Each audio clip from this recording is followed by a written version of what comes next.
Esta mañana tenemos un tema que es muy importante, pero sobre todo es trascendente para el desarrollo de nuestra vida cristiana. Y le he puesto por título, El niño que nació rey. Diga conmigo, el niño que nació rey. El niño que nació rey. Una vez más, el niño que nació rey. Déjeme decirle que hoy vivimos en un tiempo muy importante en el desarrollo de nuestra relación con Dios. Y es que muchas personas, creyentes y no creyentes, subestiman de muchas formas el tener una relación verdadera con Dios a través de Jesucristo. Para muchas personas, la relación con Dios se resume a el participar de una religión, un culto o algún tipo de actividad piadosa. Pero la realidad es que Jesús vino al mundo para que a través de él, a través de una relación consistente y consciente, pudiéramos tener paz para con Dios. Muchas personas hoy día toman a la ligera su relación con Dios porque ignoran la gravedad del pecado y cómo es que éste nos aleja de Dios. Sin embargo, el que Dios haya enviado a su Hijo al mundo nos es una clara muestra de su gran amor por la humanidad, porque Dios desea que ninguno se pierda, sino que todos sean salvos por medio de aquel que nos amó. En las Escrituras encontramos en todo el antiguo pacto referencias y profecías acerca de la forma en la cual Dios habría de salvar al hombre de sus pecados. Y en ellas encontramos el misterio más grande del Evangelio. Y este nos es revelado por el apóstol Pablo, quien dijo lo siguiente. Acompáñeme por favor a Primera Timoteo, capítulo 3, verso 16. Primera de Timoteo, capítulo 3, verso 16. Cuando lo tenga puede decir gloria a Dios. Dice la escritura de la siguiente forma, Primera Timoteo, capítulo 3, verso 16. No hay duda que es grande el misterio de nuestra fe.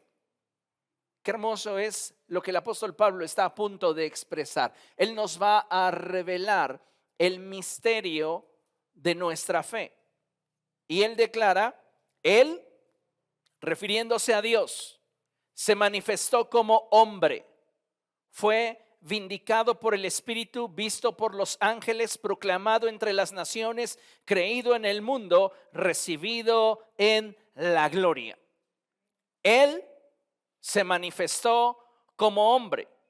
En esta porción de la Escritura podemos ver la forma en la cual Dios determinó salvarnos y fue a través de Jesús. Revelación dada a los seres humanos, dada la condición a través de la cual Dios determinó salvarnos. Es decir, Dios, conociendo nuestra condición de pecadores, no ignoró nuestros pecados para salvarnos. Eso lo habría hecho injusto. Y dicha decisión no habría satisfecho su justicia y santidad. Sin embargo, para ser justo, Él hizo que el pago de nuestra maldad fuera sobre Jesús, quien en la eternidad y desde la eternidad ha sido, es y será Dios mismo. Hoy día, amados hermanos, existen algunas sectas y algunos grupos que carecen de un conocimiento claro respecto de la divinidad de Jesús, que piensan que Jesús no fue más que un humano iluminado. Algunos lo tienen como un simple maestro judío y algunos llegan a verlo como la encarnación de algún ángel. Sin embargo, la Escritura es clara al revelarnos el origen de Jesús. Y deseo que podamos profundizar un momento en esta verdad. Porque muchas veces no podemos profundizar en nuestra relación con Cristo, dado que ignoramos quién realmente es Jesús. Cuando yo estoy relacionándome con Cristo, cuando yo estoy acercándome a Dios, ¿a quién realmente me estoy acercando? Y vamos a valernos de las Escrituras para comprender mejor quién es Jesús. Y le invito a que abra su Biblia en el Evangelio de Juan, capítulo 1, y vamos a leer dos versos allí en el Evangelio de Juan. Juan capítulo 1, versos 1 y 2. ¿Lo tiene? Bien, dice la escritura de la siguiente manera. En el principio ya existía el verbo y el verbo estaba con Dios y el verbo era Dios. Hay por allí una Biblia toda tergiversada que no le recomendaría ni siquiera que la leyera. Esa Biblia lleva por título la traducción del Nuevo Mundo. Y es la Biblia que utiliza la secta de los Testigos de Jehová. En esa traducción, en esa mala traducción de la Escritura, dicen que en el principio era la palabra y la palabra estaba con Dios y la palabra era un Dios. Qué traducción tan terrible. Pero de acuerdo a lo que la Escritura enseña, podemos darnos cuenta que desde el principio Jesús ha sido. Cuando Dios se revela a Moisés como yo soy, Él se revela como ese Dios plural. Y de allí que en la Escritura encontremos expresiones en las cuales Dios mismo dice: oye Israel, el Señor tu Dios, uno es. La palabra original para la traducción de la expresión Dios es Elohim. Y Elohim es una expresión plural, dioses. Nuestro credo dice que creemos en un solo Dios verdadero, manifestado en tres divinas personas: Dios Padre, Dios Hijo y Dios Espíritu Santo. Y en esta porción de la Escritura podemos asentar esa verdad, que en el principio ya existía Jesús en la forma del Verbo de Dios. Desde el principio Jesús no fue creado. Jesús siempre ha coexistido con el Padre y con el Espíritu. En el principio ya existía el verbo y el verbo estaba con Dios y el verbo era Dios. Hay algunas sectas que promueven el hecho de que Dios pidió consejo a los ángeles para crear al ser humano y se apoyan en la expresión en Génesis cuando dice la Escritura: hagamos al hombre a nuestra imagen y semejanza. Es que ellos no han entendido de la pluralidad de la divinidad. De acuerdo a este verso, ¿con quién está dialogando el Padre? Con el Verbo, con el Espíritu. Hagamos al ser humano a nuestra imagen y nuestra semejanza. ¿Por qué? Porque desde el principio ya existía el Verbo y el Verbo estaba con Dios y el Verbo era Dios. Verso 2, Él estaba con Dios en el principio. Por medio de Él todas las cosas fueron creadas y sin Él nada de lo creado llegó a existir. De hecho, desde el Génesis 1:1 encontramos la pluralidad de la divinidad. Cuando dice: en el principio Dios creó los cielos y la tierra. En el principio Elohim, dioses creó, pluralidad singular. Dioses creó. No dice los dioses crearon, dioses creó los cielos y la tierra. Y después vemos la expresión de la divinidad cuando dice: y dijo Dios, sea la luz, y fue la luz. Allí podemos ver plasmada la Trinidad, una expresión que literalmente no encontramos expresada en la Biblia, pero que la encontramos revelada desde Génesis 1:1 hasta Apocalipsis 22:21. Es decir, el Padre es la mente que orquesta la creación. El Hijo, quien es el Verbo, es la expresión de la voluntad del Padre, y el Espíritu es quien ejecuta la expresión que ha surgido de la mente del Padre. Una Trinidad, un solo Dios verdadero manifestado en tres divinas personas. Filipenses capítulo 2, vamos allá y leemos a partir del verso 5. Estamos tratando de entender la dimensión y el tamaño de quién es Jesús. Porque para muchas personas Jesús no es más allá que un simple maestro. Pero nosotros, quienes nos acercamos a Dios para adorarle, debemos tener una visión mucho más amplia de quién realmente es Jesús. Filipenses capítulo 2, verso 5, y dice: la actitud de ustedes debe de ser como la de Cristo Jesús. ¿Quién es este Cristo Jesús? Bueno, es aquel quien siendo por naturaleza Dios. Muchos de nosotros no alcanzamos a dimensionar la diferencia que hay entre escribir Dios con mayúscula y Dios con minúscula. No obedece a un celo religioso, ni tampoco obedece al hecho de respetar o no a la persona de la divinidad. Pero sí es necesario hacer esta distinción, porque cuando hablamos de Dios en mayúscula, hablamos del Creador, el Altísimo. Cuando hablamos de Dios con minúscula, hablamos de aquel que ha recibido autoridad del Altísimo. ¿Ok? Y en algunos casos incluso podría relacionarse con idolatría. Pero en este caso me llama mucho la atención cómo es que la Escritura nos refiere a Jesús que Él, siendo por naturaleza Dios, no consideró el ser igual a Dios como algo a que aferrarse. Por el contrario, se rebajó voluntariamente, tomando la naturaleza de siervo y haciéndose semejante a los seres humanos.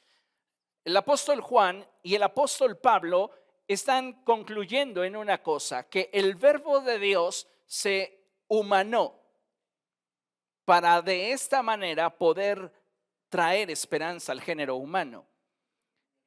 Hebreos capítulo 1.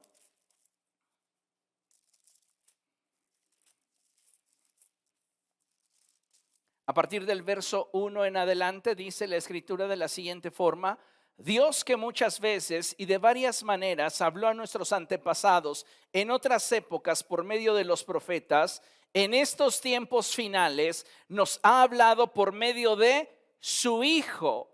Note también que allí hay un detalle en la expresión de la palabra hijo.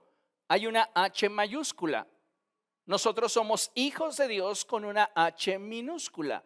La diferencia del por qué se emplea una H mayúscula cuando nos referimos a Cristo es porque Él comparte la naturaleza del Padre.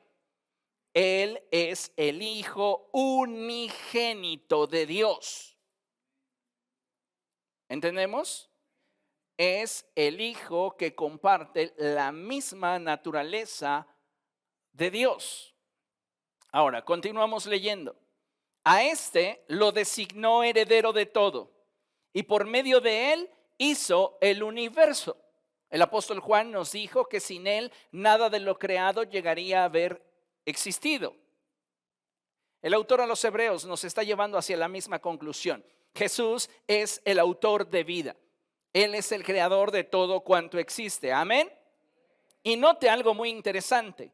El Hijo es el resplandor de la gloria de Dios, la fiel imagen de lo que Él es y el que sostiene todas las cosas con su palabra poderosa. Aleluya. Este es Jesús. Y muchas veces no alcanzamos realmente a dimensionar a quién nos estamos acercando. ¿Por qué? Porque hay muchas enseñanzas que nos hacen muchas veces divagar y menospreciar la persona de Jesús. Estas porciones de la Escritura son fundamentales para comprender el acontecimiento que celebramos como Navidad, ya que para nosotros, los que somos de Cristo y hemos puesto nuestra esperanza en Él, este suceso representa la iniciativa de Dios para restaurar su relación con nosotros, que de ninguna manera podría haber sido restaurada si Dios no hubiese encarnado a Jesús y lo hubiese enviado al mundo. No podríamos haber sido salvados de ninguna otra manera. Y por eso es importante que consideremos lo siguiente. Jesús vino al mundo para salvarnos de las consecuencias de nuestros actos. Fue enviado para que a través de la fe en su obra, los muchos fuésemos restaurados y adoptados como hijos de Dios. Él tuvo que nacer como un niño indefenso para llevar en sí mismo nuestra naturaleza y así poder cumplir con el propósito glorioso que Dios ya había determinado desde el principio. Cuando Dios dijo, hagamos al hombre a nuestra imagen y semejanza. En la omnisciencia de Dios ya estaba presente que el hombre iba a pecar. Hay personas que dicen, bueno, si Dios creó al hombre frágil, si Dios creó al hombre con esa tendencia a lo malo, ¿por qué colocó en el huerto un árbol de la ciencia del bien y del mal?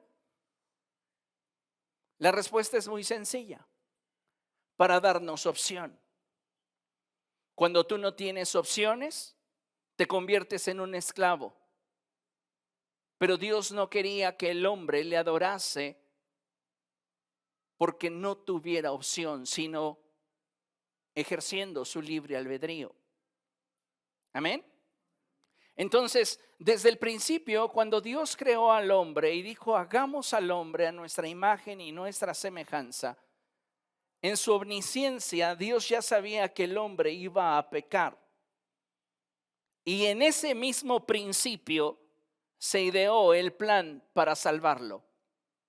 No imagine usted que cuando Adán pecó fue algo que de repente le llegó a Dios de sorpresa. ¿Y ahora qué hacemos? ¿Cómo lo salvamos? No, desde antes de la creación de todas las cosas ya se había puesto de acuerdo la divinidad para redimir a la humanidad. Y entonces el verbo de vida, que es Cristo, dijo, yo iré por ellos, yo iré a entregar mi vida para salvarlos.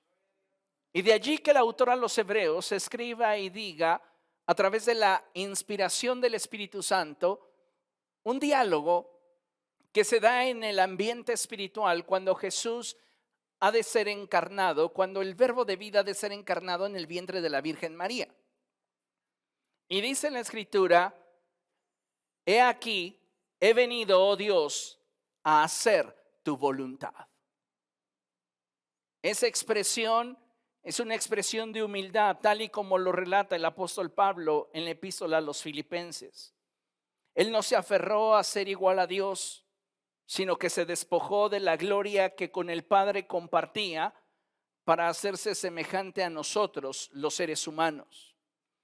Ahora bien, el nacimiento de Cristo ya estaba predicho, y a través de este es que los alcances y efectos han sido palpables a lo largo de la historia, aún por más de 2000 años de haberse consumado su nacimiento. Y su trascendencia será eterna para aquellos que en él confíen.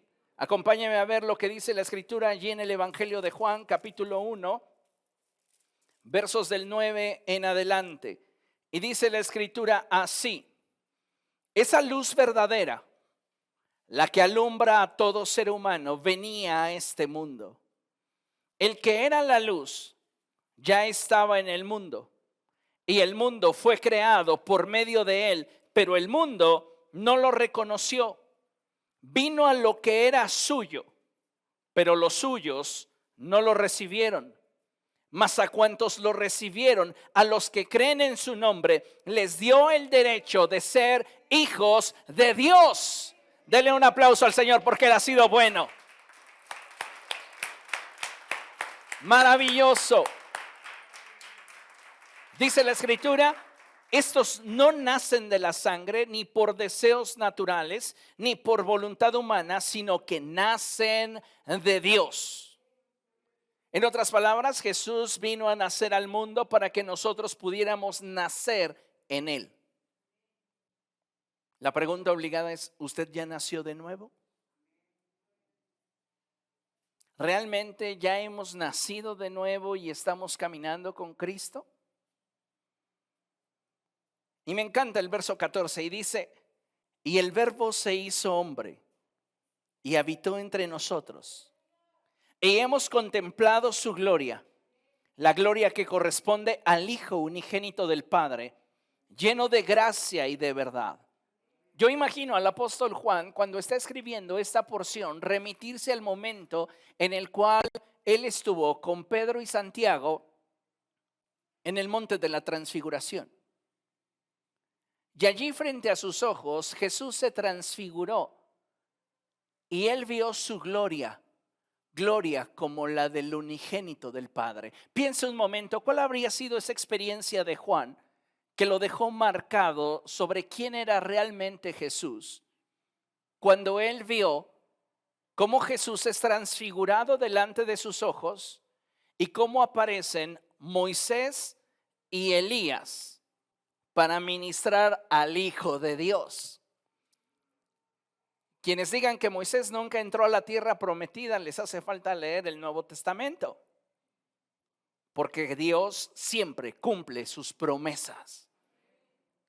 Y aun cuando la actitud que Moisés tuvo en la recta final de su ministerio le impidió pisar esa tierra santa de forma terrenal, natural, lo hizo para ministrar nada más y nada menos que al Hijo de Dios. Continúa la escritura diciéndonos, Juan dio testimonio de él y a voz en cuello proclamó, este es aquel de quien yo decía, el que viene después de mí es superior a mí, porque existía antes que yo. De su plenitud todos hemos recibido gracia sobre gracia. El nacimiento de Jesucristo, amados hermanos, nos da acceso a la gracia de Dios. ¿Y qué es la gracia? Sino el favor que Dios desea darnos y que ninguno de nosotros merecemos. Pues la ley fue dada por medio de Moisés, mientras que la gracia y la verdad nos han llegado por medio de Jesucristo. A Dios nadie lo ha visto nunca. El Hijo unigénito, que es Dios y que vive en unión íntima con el Padre, nos lo ha dado a conocer. Nadie puede conocer al Padre sino a través de Jesucristo. Hoy muchas personas pueden hablar sobre Jesús, pero pocas personas conocen en realidad a Jesús y pueden dar testimonio de su obra en su corazón. Considero que si hay algo que en este tiempo y como sociedad necesitamos es el venir a Dios a través de Jesús y permitir que su Espíritu Santo nos moldee y transforme para que podamos ser esa generación que manifieste a través de su vida la vida de Cristo. ¿No le gustaría eso? ¿No le encantaría que a través de su vida Dios se manifestara? Ahora, tenemos un pequeño problema. El problema principal de nuestra generación, lea con atención, no es un problema de fe. ¿Por qué no es un problema de fe? Porque se está cumpliendo en este tiempo la palabra dicha por el profeta, que en los postreros días Dios enviaría hambre y sed a la tierra. No sería hambre de pan ni sed de agua, sino de conocer al Señor. Entonces, no estamos enfrentando un problema de fe. Lo que estamos enfrentando es un problema de espacio. Y así como sucedió cuando Jesús vino al mundo, hoy continúa aconteciendo en la vida de muchas personas. Y es que están tan llenos del mundo que no tienen espacio para el Salvador. Hoy la gente puede creer en muchas cosas, puede depositar su esperanza en tantas más.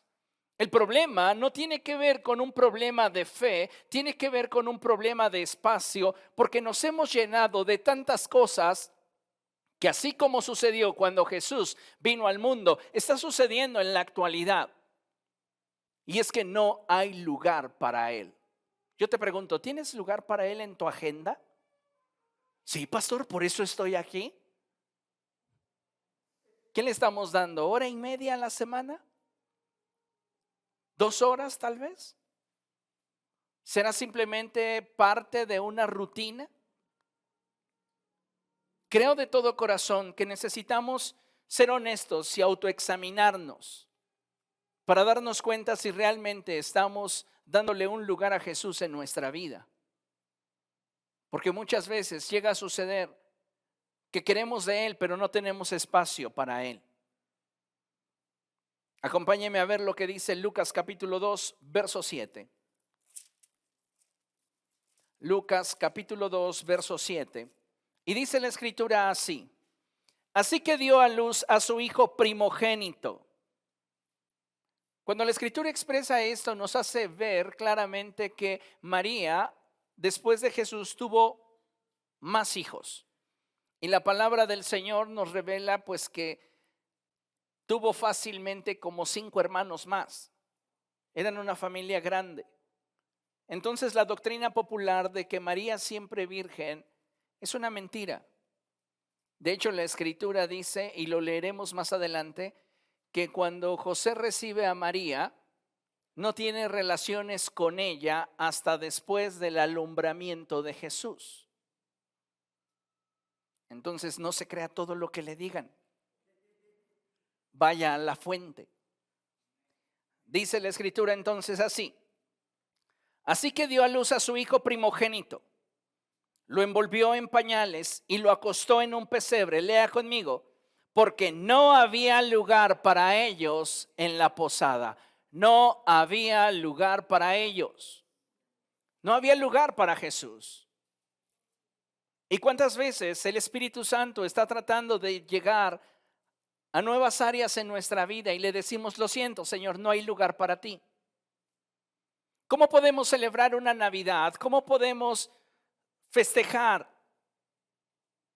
un año más del cual disfrutamos de la gracia de Dios sin Jesús? No es posible.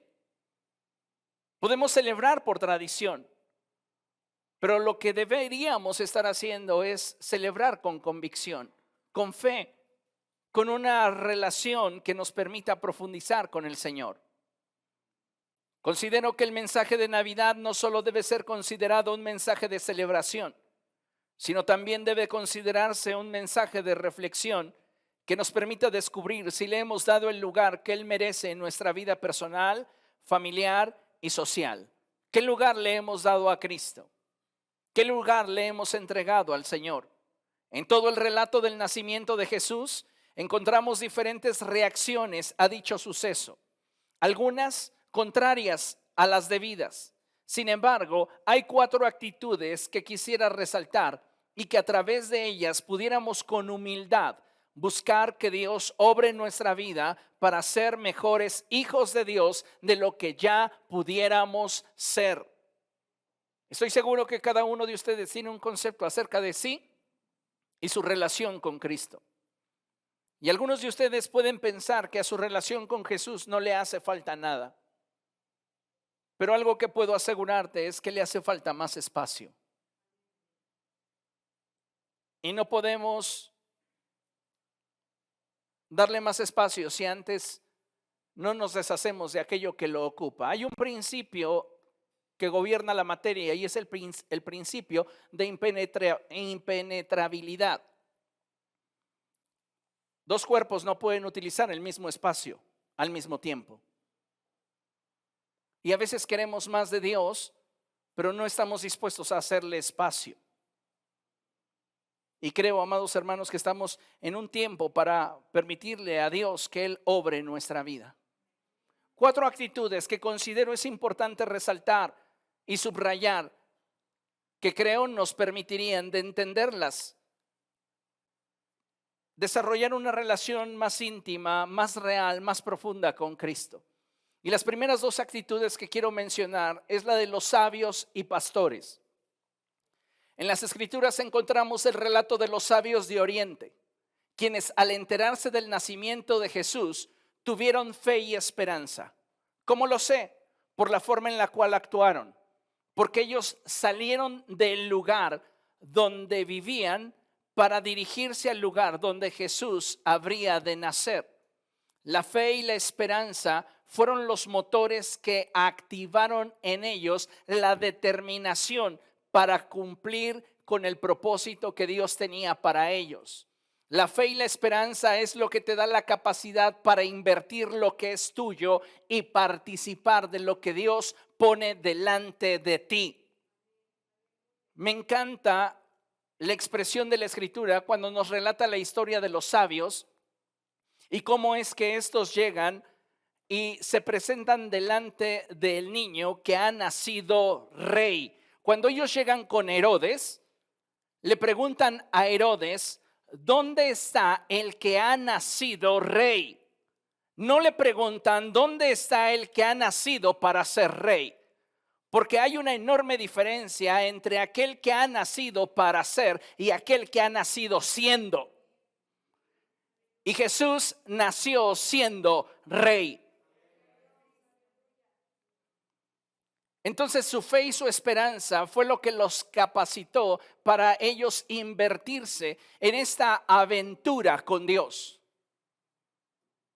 Ellos viajaron muchos kilómetros, invirtieron lo suyo, pero lo más preciado lo entregaron, lo reservaron para cuando estuvieran delante de Jesús.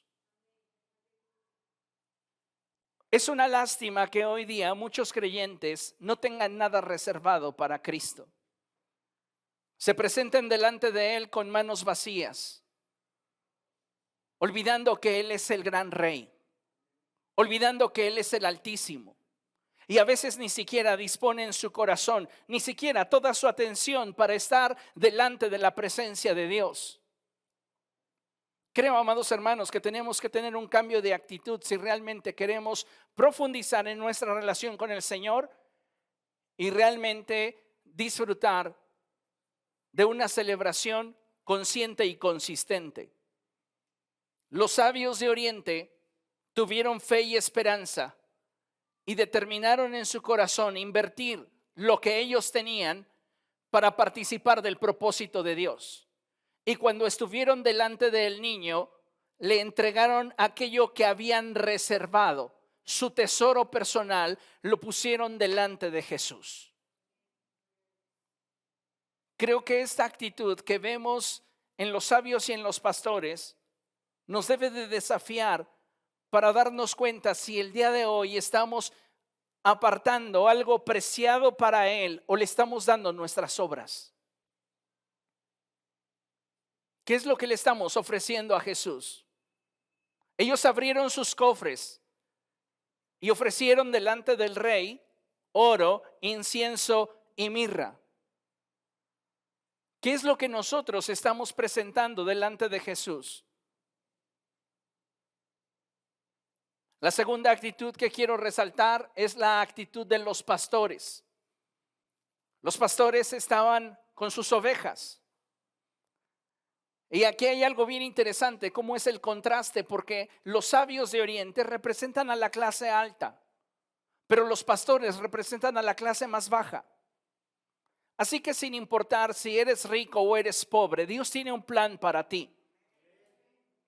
Y dice la Escritura que cuando los pastores estaban pastoreando su rebaño, los ángeles se presentaron para avisarles sobre el suceso que estaba aconteciendo.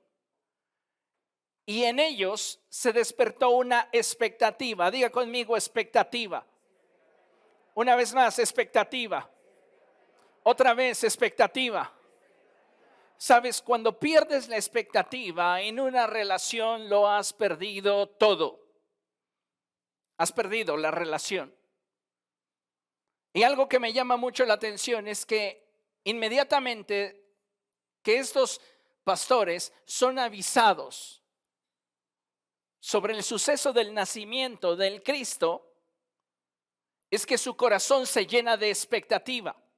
Pero no solamente están emocionados, esa expectativa va acompañada de disposición, disponibilidad y prontitud para dejarlo todo y dirigirse hacia donde estaba Jesús. ¿Cuántos de nosotros, sabiendo cuál es la voluntad del Señor, la aplazamos? ¿Cuántos de ustedes, sabiendo que había áreas que corregir en sus vidas, dijeron, ahora sí en el 2021? Y si nos fuéramos más atrás, posiblemente estaríamos hablando de 2018, 2015, 2010. Dicen por ahí que una persona no cambia solo por el hecho de que no quiere cambiar,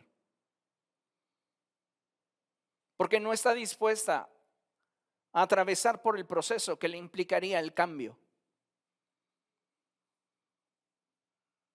Y creo que en el ejemplo de los pastores encontramos un ejemplo de humildad,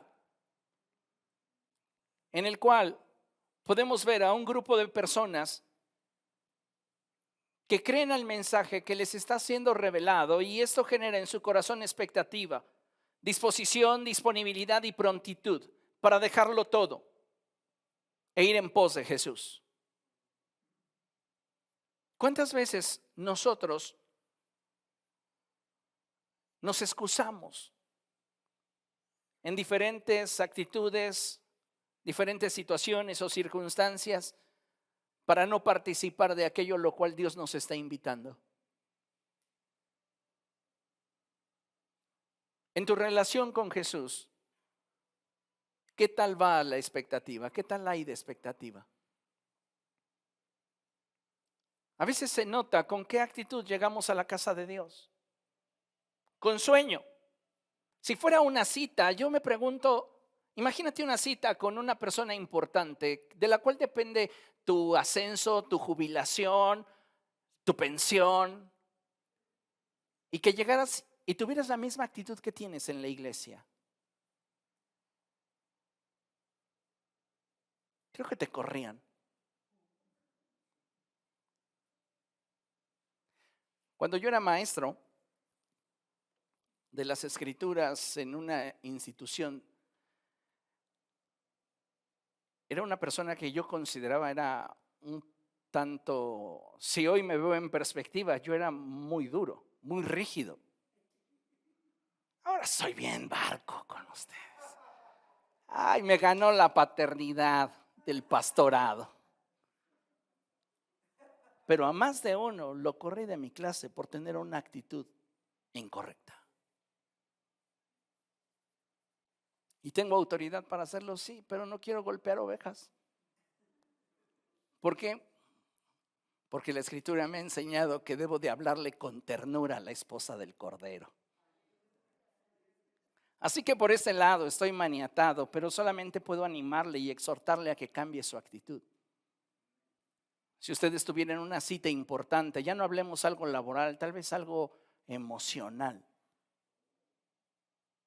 Imagínense, ¿a usted le gustaría estar frente a una persona que cada 2, 3 palabras está bostezando?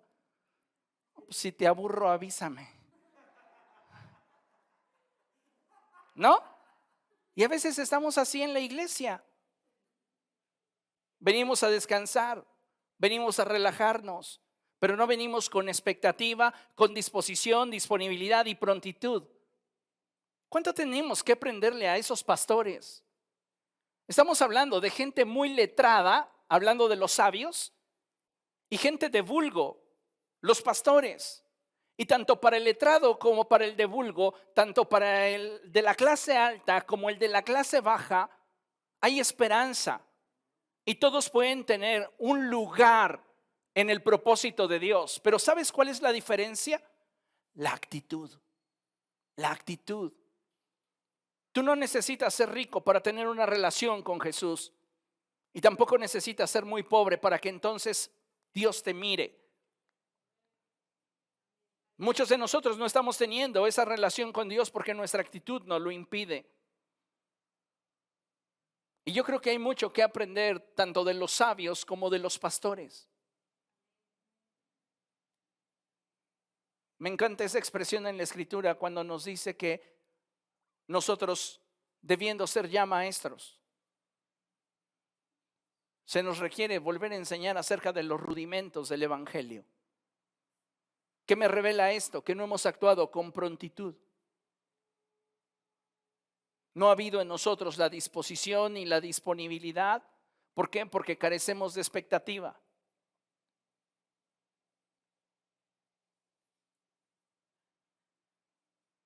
Necesitamos, amados hermanos, amar a Jesús. Pero no lo vas a amar si no entiendes quién es Jesús. Jesús no es un niño cualquiera. Es el Verbo hecho carne. Y los sabios lo entendieron. ¿Dónde está el que nació? Rey. Los pastores lo entendieron. Vamos a ver aquello que se nos ha comunicado. Dos actitudes más que considero que es importantísimo que consideremos. La de María. María abrazó la causa divina. Diga conmigo, abrazó la causa divina. ¿Sabe que en este mundo la causa son cosas, pero en el reino de los cielos la causa son personas? Usted no va a poder invertirse en el reino de los cielos si su causa no es Cristo.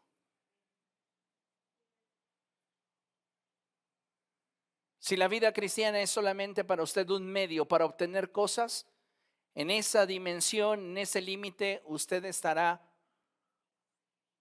Pero si su causa es Dios, entonces usted podrá trascender. María es una joven que está comprometida para casarse. Y de un momento a otro, mientras ella posiblemente estaba barriendo la casa o posiblemente estaba ocupada escogiendo dentro del catálogo su vestido, se le aparece un ángel que le dice: eres muy favorecida porque Dios te ha escogido a ti para cumplir su propósito con la humanidad. Dios llevaba aproximadamente 400 años de no hablar. Y de repente se aparece alguien que tiene planes. ¿Tú tienes planes? Estoy seguro que sí. La pregunta sería, ¿y en esos planes figura Jesús? Algunos de nosotros lo tenemos como un agregado. Quizá ahí me lo encuentro en alguna curva.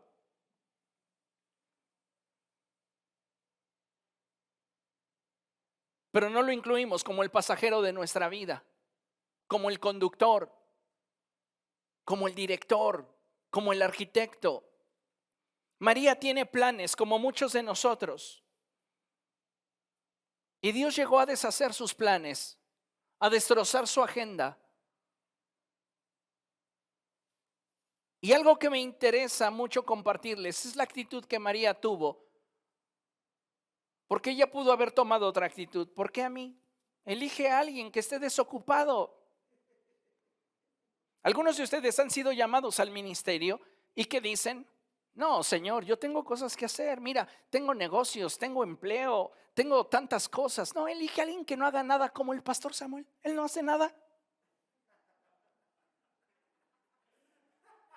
¿Va? Aquellos que conocen un poco de mi historia saben todo lo que me ha implicado estar en el ministerio. Pero los que no lo saben, pues sigan asistiendo. Algún día se los contaré. Hoy no. María abrazó la causa divina cuando esto pudiera representarle un problema. ¿Por qué? Porque ella tenía que dejarse embarazar por Dios. Un Dios que hace 400 años no habla y cuya noticia de su embarazo no le iba a caer bien a su prometido. No solo eso. Si José hubiera determinado actuar de una forma impulsiva y no la hubiese amado, María tenía en riesgo su vida. Lo más seguro es que la hubieran apedreado. María conocía las consecuencias de decirle sí a Dios, pero abrazó la causa divina. No vemos una gran explicación, simplemente vemos al ángel decirle: el Espíritu del Señor vendrá sobre de ti y el Altísimo te cubrirá con su sombra. De tal manera que el niño que nacerá, el santo niño que nacerá, será llamado Hijo de Dios. Y él salvará a su pueblo de sus pecados. Lo que le está diciendo el ángel es: él tiene que nacer para morir. Pero María lo tenía velado.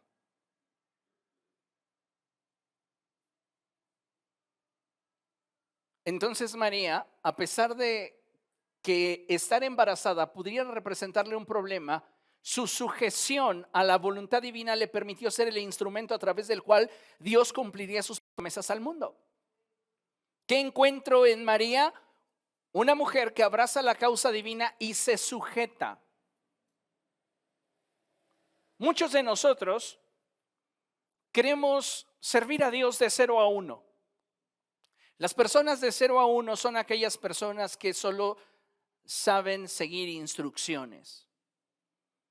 A mí dígame, pastor, ¿qué hago? Y lo hago.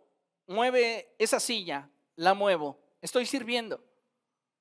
Pero sabe una cosa, en una relación no puedes manejarte solo de 0 a 1. Y es lo que María nos enseña, a que no necesariamente tenemos que limitar el mover de Dios en nuestra vida, sino que tenemos que estar dispuestos a sujetarnos a su voluntad. Ella abrazó la causa divina y su sujeción le dio la oportunidad de convertirse en el instrumento a través del cual Dios cumpliría sus promesas al mundo. María no es una mujer perfecta, pero Dios en su soberanía la escogió. Y ella dijo, sí. La pregunta es, ¿qué le estamos respondiendo al Señor hoy? La cuarta y última actitud que quiero que meditemos en esta mañana todavía es la de José. José llega con María y ella le dice, ¿cómo estás? Y él, bien, preocupado por la boda. ¿Ya escogiste el vestido? Es que sí, vi varios que me gustaron, pero hay algo que me gustaría platicar contigo. Pues apúrate porque tenemos que cubrir la agenda y tenemos que ir a invitar a todos nuestros familiares. Estoy muy contento. Y ella con su sonrisa nerviosa, ¿verdad? Sí, ¿qué te parece si vamos y tomamos un café? Y entonces se sientan y él le dice, dime mi vida, ¿qué quieres? ¿Qué pasa? ¿Estás nerviosa? ¿Qué tienes? José, es que, vamos, dímelo, lo que sea, no hay problema, hay confianza. Estoy embarazada. Así como me cambió a mí la cara, así le debió cambiar a José. Revisó el calendario y dijo, no es 28 de diciembre, Día de los Inocentes, ¿verdad? Es en serio. Dios me habló y me dijo, y le contó el suceso del ángel. Y José, yo no te golpeo porque, pero me has roto el corazón. Así que contacto cero a partir de ahorita. Y se fue. Y dice la escritura que él pensaba dejarla en silencio para que ni la apedrearan, ni la juzgaran, ni tuvieran un mal concepto de ella. Al contrario, que la mala fama se la llevara a él. La embarazó y la abandonó. Fíjense. Y cuando él pensaba hacerlo, un ángel del Señor le visitó en sueños. En sueños. Vea los niveles de revelación y cómo Dios se mueve de diferentes formas, de tal manera que que Dios sabe que la persona podrá responder a ese grado de revelación. Para los sabios de Oriente solo les mostró una estrella. Para los pastores, un coro de ángeles. A María, el arcángel Gabriel. A José, un simple sueño. Y con ello, cada uno de ellos tuvo lo suficiente para actuar. Te pregunto, ¿qué necesitas que Dios haga para que entonces actúes? ¿Qué necesitas? José se le aparece el ángel en sueños, le dice, mira, María no hizo nada malo. Lo que te dijo es verdad. Te doy la oportunidad de que recibas a María y seas tú el encargado de educar al Hijo de Dios. Paquetazo. Tremenda responsabilidad. Y José creyó. Creyó a la palabra de Dios que vino a él en sueños. Sí, obedeció, mostrando un fiel compromiso en el cual empeñó su vida y voluntad para que Dios fuera glorificado. Se comprometió. Recibió a María, cuidó de ella y no la tocó hasta después de que hubiese nacido el niño. Y ahí no termina la historia. La Biblia no nos narra más acerca de José, pero es muy probable que José haya muerto años después de que Jesús alcanzara la mayoría de edad. La mayoría de edad en este periodo de la historia y en el pueblo judío eran los 12 años. Un niño cuando alcanzaba la edad de los 12 años se le consideraba ya mayor de edad. Entonces es muy probable que José haya muerto a la edad en la que Jesús posiblemente tendría 18, 22 años aproximadamente. Durante ese periodo, quien formó el carácter de Jesús, hablando en relación a su personalidad humana, fue José, dándole ejemplo, enseñándole, corrigiéndole. Porque sí, estamos hablando del verbo hecho hombre, pero tan es 100% Dios como también es 100% hombre. No se crea usted esos relatos que vemos en la televisión en la cual cuando Jesús apenas daba 2, 3 pasitos ya estiraba tablas. No. Porque usted tal vez lo vio así en una película de Televisa, ¿verdad? Y que José estaba muy preocupado. Ay, es que corté mal ese cedro y es carísimo. No te preocupes, papá. Y lo estiraba. Ay, el niño milagroso. Por allí andan relatos apócrifos que dicen que Jesús estaba en la primaria con otros niños y de repente pasó un niño y lo golpeó y lo empujó y que Jesús enojado, lleno de ira, le dijo, perezcan tus días, y cayó el niño muerto. Ni estiraba tablas ni mataba niños. Era un niño normal.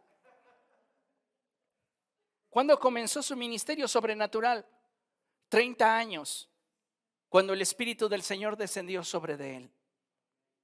Y ahí comenzó un fluir sobrenatural. Pero antes de ese suceso, él era tan humano como lo somos cada uno de nosotros.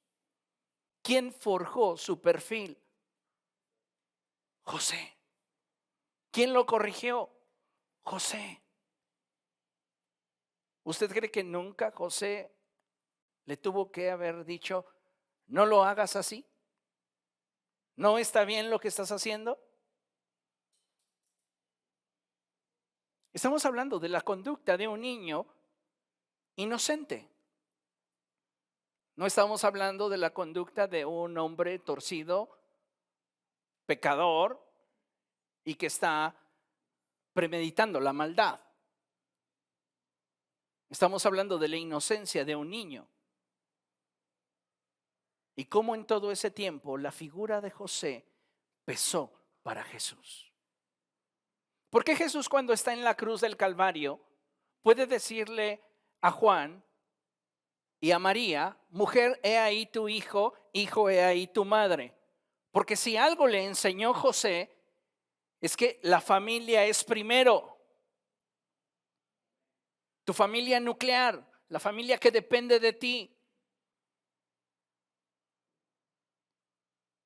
Si a Jesús se le conocía como el carpintero, fue porque José tuvo que forjar en él el hábito del trabajo. No lo dejaba estar frente al celular 24/7. Ay, mi hijito, ¿quieres ser youtuber? Sí, está bien. No, no, no, a trabajar. ¿Comprende lo que estoy diciendo? Algunos de nosotros no estamos desempeñando un buen papel como padres, porque no estamos poniéndoles límites. Nuestros hijos necesitan límites, porque siempre los límites son para bendición nuestra. Entonces, para mí, de estas 4 actitudes, quien se lleva los aplausos, y en cada mensaje de Navidad lo debo reconocer, es José. Porque amó lo que no era suyo y lo protegió como si lo fuera.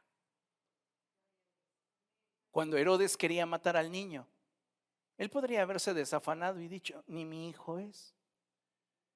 Total, me hacen un favor. Me libro de ese niño de dudosa procedencia y me olvido del caso. Pero tenía fe y sabía que lo que había escuchado del ángel era cierto. Así que lo amó, lo protegió y lo llevó a Egipto para cumplir la profecía del profeta que declaraba: de Egipto llamaré a mi hijo. Impresionante la forma en la cual José viene a ser esa pieza clave para el cumplimiento del propósito de Dios para nosotros. Muchas de las cosas del perfil de la personalidad de Jesús, haciendo un estudio detallado de quién fue, sus actitudes, sus formas, encontrarías allí a José.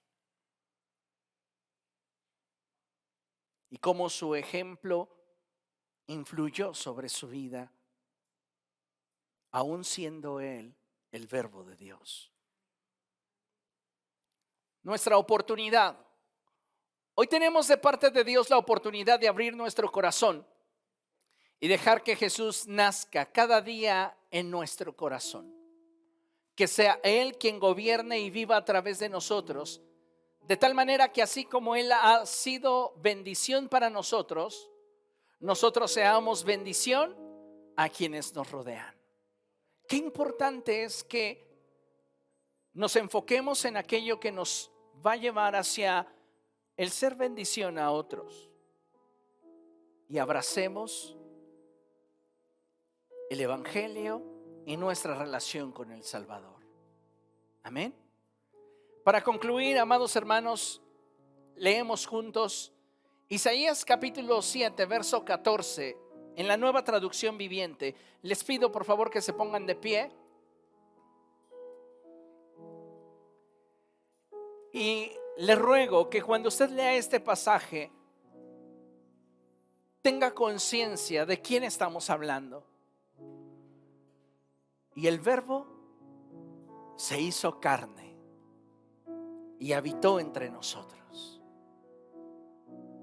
El apóstol Pablo expresa en su epístola a los Colosenses que en Cristo habita de forma corporal la plenitud de la divinidad.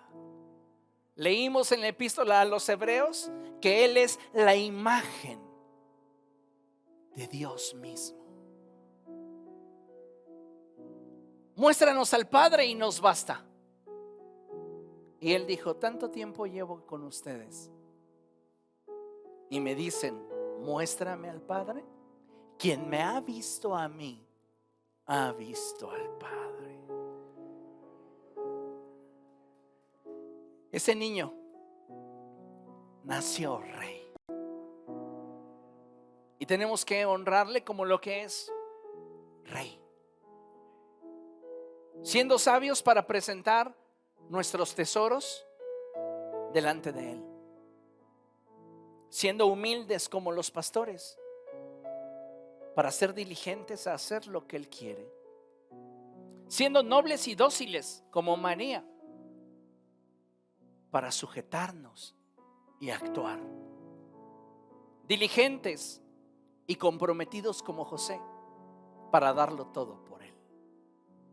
¿No le gustaría? Leemos juntos a la cuenta de 3 y dice 1, 2, 3.